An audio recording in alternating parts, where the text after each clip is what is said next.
you 5 questions, just 5 questions, easy to follow. So first question, what would you think is more expensive on a daily basis? 2 cups of coffees, or a symmetric 600 megabit connection, 2 mobile lines with 12 gigs, unlimited voice, 80 TV channels, including all the football series and movies? Coffee is more expensive. There is a big difference between the value we give and what we charge. Customers can connect with what matters most to them, their family and friends, their passion or jobs. Our sector has become an essential part of people's lives, and this makes our sector very, very relevant. There is no doubt that connectivity needs will increase exponentially, as even faster ultra-broadband networks will enable the explosion of new technologies, such as augmented and virtual reality, robotics, blockchain, Internet of Things, or artificial intelligence. From over 20 million connected devices today to 75 billion by 2025. Everything is and will be connected, driving ever-growing demand of connectivity and data traffic growth. All this is possible thanks to telecom infrastructure.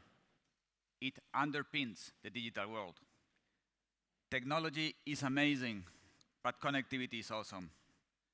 Imagine that your smartphone had no connection. It would be like a very expensive paperweight. Networks that will become liquid as they are virtualized. Networks with reduced latency and increased security and privacy through edge computing. Networks that will allow us to provide best-in-class digital experiences for our customers with the best technology at their service. Networks that will become more sustainable as they contribute to a zero-carbon economy. Networks that will only get smarter as they become AI-driven. Mobile data traffic is growing more than 50% each year. There is no other sector where demands grow at this level every year. However, it is massively deflationary. In fact, the most deflationary service in Europe. So here comes my second question. In which part of our country's constitution is it written that telecoms should be the only deflationary industry in the economy? Does competition theory say that Europe needs 1 mobile operator for every million citizens? Why do we need to acquire the same spectrum over and over again? Our industry is capital intensive. However, we have an ancien régime regulatory and competition framework. Voice regulation is to the digital world like horses were to cars. The investment challenge for 5G requires a refreshed and bold regulatory approach. We need policymakers to be open to new market structure based on a single network technology offering highly differentiated and competitive access at all levels. The aim of regulators should be to simplify and reduce regulation. Otherwise, much of the expensive innovation in 5G will be lost before deployed. The same can be said about spectrum.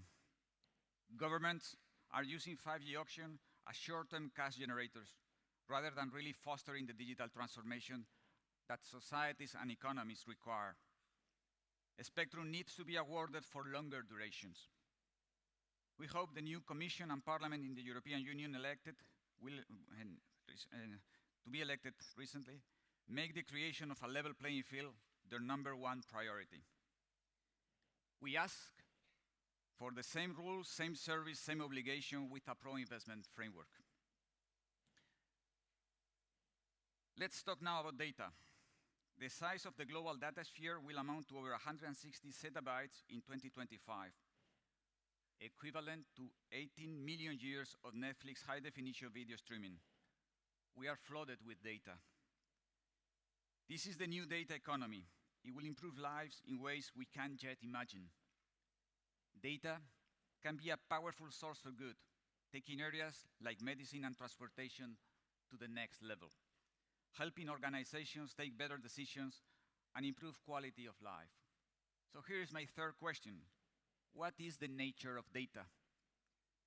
Over-the-top companies would say it's the raw material that is processed by algorithms to get key insights for businesses and governments. Data powers information factories and is for some equivalent to capital.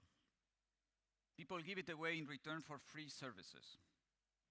Data is an infinite resource according to this way of thinking, and the value lies in the algorithm. We disagree with this. Data should arguably be treated as a new factor of production and incorporated into the calculation of the country's GDP.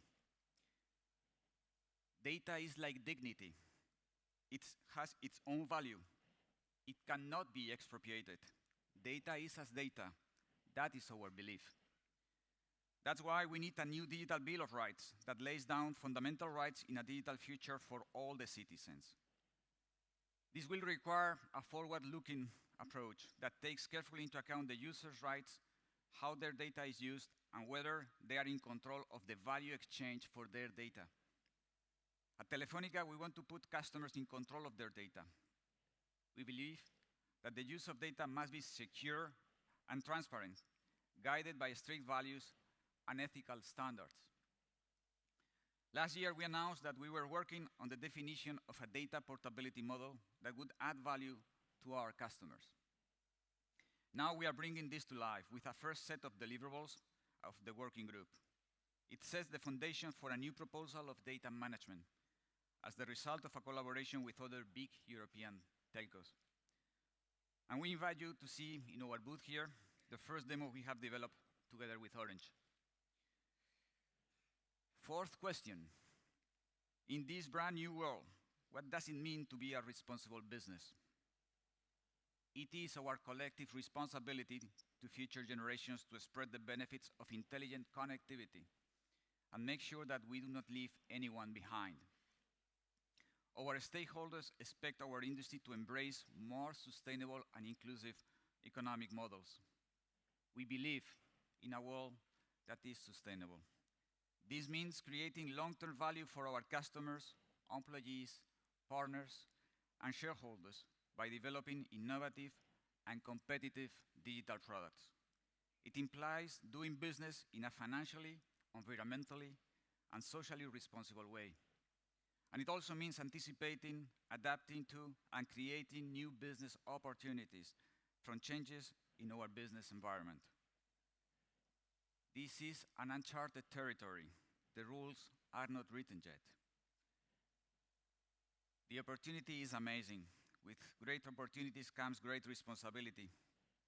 Let us honor it. Fifth and last questions. Why is this place the best to host the Mobile World Congress? Back in the 19th century, Spain was mainly an agricultural country. We lacked key industrial infrastructure, and our industrial sector represented just 14% of our GDP, less than half the size of the sector in Europe. We were not able, at that time, to take full advantage of the opportunity brought by the Industrial Revolution. Today, we have a completely different situation. Spain is the leader in fiber deployment in Europe and ranks third among OECD countries. This is remarkable. It is similar to Spain having had a full railway system and a steam machine in each factory during the Industrial Revolution. In the coming years, we will continue investing in our ultra-high capacity networks. By 2024, Spain will have full fiber to the home coverage, and 100% of each of our retail customers will be connected to this fiber. There is no better country, Spain, to host this worldwide event, and no better city than Barcelona. No one can argue that Barcelona is much more than just a welcoming, modern city. It has become an international innovation hub and a technological reference at a global level. It is one of the cities better prepared to face the technological future. We can proudly say that it is the second city in Europe with more fiber, over 98% of premises passed, making Barcelona a unique place for the future deployment of 5G networks. Telefónica is fully committed to turning the city into a European hub in the field of the fifth mobile technology.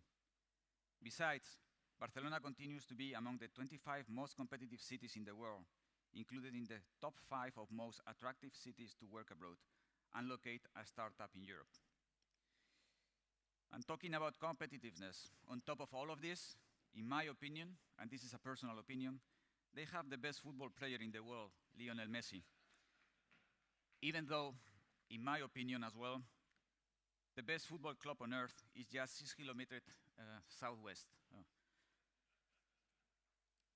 This is why it is my greatest pleasure to welcome you to Barcelona and to Spain once again. I am grateful to GSMA for this invitation to participate in this opening session. And with this, I would like to finish wishing all of you to enjoy this new edition of the Mobile World Congress. This is the start of a new era, fostered by intelligent connectivity. Let's make it real. Thank you very much.